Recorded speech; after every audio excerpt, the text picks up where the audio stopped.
اللہ دلوں میں رہتا ہے، وہیں جہاں دعائیں رہتی ہیں، تو پھر پکارو اسے، آواز لگاؤ اسے، وہ سنتا ہے، وہ ضرور سنے گا۔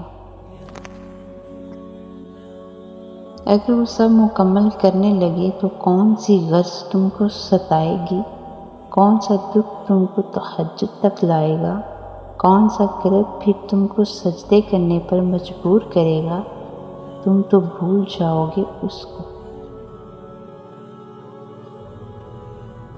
تم ہمیشہ اللہ سے جواب مانگتے ہو، اس کے اشارے کی تلاش میں رہتے ہو، مگر جب وہ تمہیں جواب دیتا ہے تو تم اس جواب کو تسلیم نہیں کر پاتے ہو۔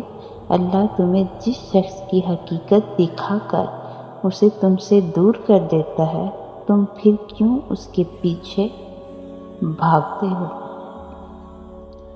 تو اگر وہ تمہارے دل میں دعا کا خیال لا رہا ہے تو وہ تمہیں اس بات کا اشارہ دے رہا ہے کہ اب بھی سب ختم نہیں ہوا، اب بھی کن کی امید باقی ہے، اب بھی وہ تمہارے نصیب کو تمہاری چاہت کے مطابق کر سکتا ہے۔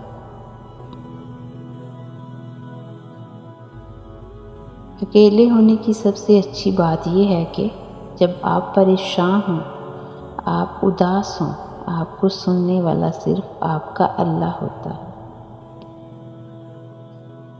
اپنے رب پر بھروسہ رکھو، وہ تمہاری من پسند چیز تم تک لائے گا مقرر وقت پر، اور تم حیران رہ جاؤ گے انشاءاللہ۔ اللہ کے سپرد جو کہانیاں اللہ کے سپرد کر دی جاتی ہیں، ان کا اختتام کبھی مایوسی پر نہیں ہوتا۔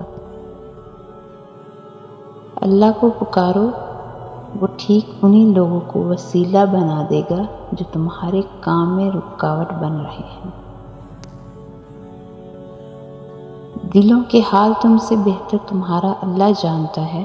تمہارے خاموش سجدے اور تمہاری انکہی باتیں خدا کے ہاں بہت خاص مقام رکھتی ہیں۔